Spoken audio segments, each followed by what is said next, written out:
Enterprise Management 360. Hello and welcome to this week's episode of Tech Chat. Now in this week's episode, I'll be speaking to Terry Greer-King, who's the VP EMEA at SonicWall. So welcome Terry, and thank you very much for joining us on today's Tech Chat. If you wouldn't mind giving us a little bit of background on yourself before we get into today's topic. Thanks Max, pleasure to be with you today. Sounds like old father time. 40 years in technology, right? So it's been an interesting ride. The last 20 years, I suppose, heavily involved in cyber. Really interested to see the dialogue change and everything we do about cyber change as well. As you said, currently Vice President of SonicWall, looking after Europe, Middle East and Africa. And interested to see the changes that were taking place in cyber and particularly the effect that COVID's having right now. Yes, which is why we're kind of here to discuss what's going on in terms of that shift and what's happening, because we're going to be looking at this concept of boundless cybersecurity and making ease of using cybersecurity tools a priority, because I think a lot of people are looking for that quick but efficient fix that we're seeing across the industry. I wanted to start off by talking about this whole term of boundless cybersecurity, because from my standpoint, we've got this shift in working standards, but the term boundless security seems almost contradictory to traditional security methods. So what does this method involve and how should organizations approach the implementation of it? Great question. I think that's kind of the point. It is a completely different approach to architecture.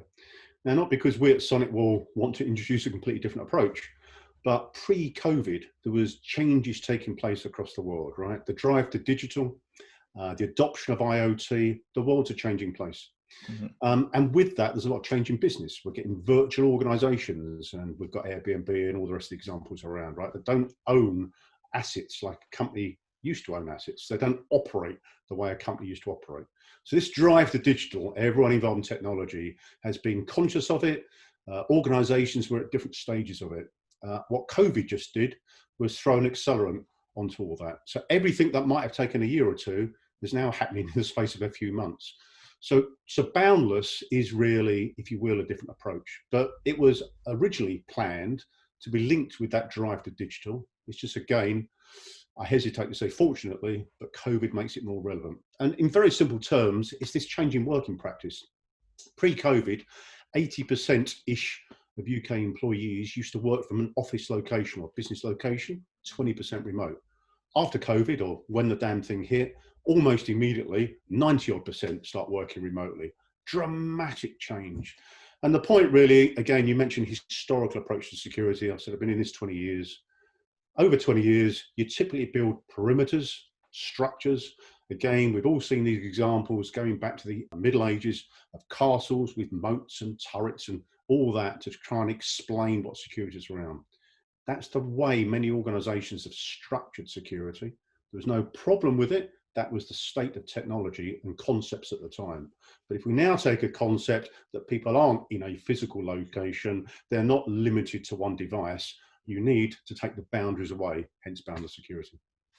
Excellent. And it really was, because often we see these kind of shifts and trends happen gradually, but this was like a light switch. You're seeing it across all industries. So from your standpoint, from an organization standpoint, how does this level of security apply to workers using their own devices and that kind of spread out team of remote workers? Because that brings a whole host of challenges, which people are very aware of. But where does this take us in terms of bringing people to a closer security network without causing risk to the business?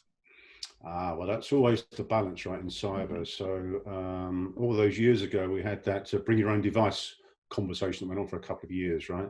From a security point of view, you want to restrict everything. Like no one's allowed to bring their own device. No one can do this. Bit restrictive. So there's a balance always between allowing people to operate, employees, users. You want security to be as seamless as it possibly can do, and in the background as much as you can do. Multiple logons, just frustrate people. So the art form is helping organizations balance risk. And I mentioned balance risk because there's an appropriate level of risk and an inappropriate level of risk. So the change that's been occurring over the last few years is people should be analyzing risk. You probably can't protect everything, certainly against a determined attacker, but you can protect the crown jewels, the things that are important. But the key is to make it seamless from the end customer. So you want things as far as possible operating in the background.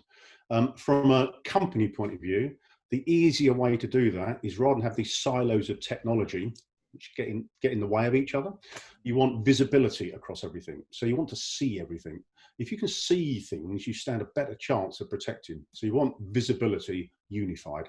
That talks about an architectural approach. So you don't necessarily want discrete products that don't talk to each other. You want a unified architecture. It's kind of what we're doing at SonicWall. Secondly, I think what we want to do is get that ease of use in there. So we've now got all these remote users. What has taken place is, I talked about VPN licensing earlier on. Because VPN licensing, that was the default position. How do I suddenly enable a lot of remote users? That's what organizations went to. They had sometimes days to put a couple of thousand users now working remotely.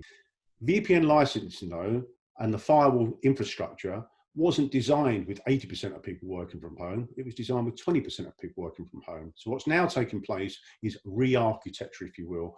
Looking at what's taking place, looking about where we are, we've kind of maybe enabled a solution through COVID. It may not necessarily be the most secure, and not all of our users are enjoying the greatest experience. So what's happening right now is actually many organizations are starting to look at how they've architected their security posture and are looking to re-architect it. That's where we think Boundless helps, because it recognizes that people are an asset. It recognizes the change in behavior, that people are working from home or from different locations. Interesting. Yeah, I think that's a good approach. And with that being the case, you've got simplicity, efficiency, and that's the main selling points that's going to drag people in at the moment. Does this apply more to the enterprise in general or SME? And why is it so important moving forward? Do you know what? I think it applies across the globe. We just ran a series of virtual presentations, which was a different way of doing things to communicate with our channel partners. Strangely enough, we had record attendances. And the reason was, A, it was virtual. We made it short and punchy, but it was to make it relevant. So again, if you look at difference between enterprise and SMB, are there differences? There are, but everyone needs to work in a different way.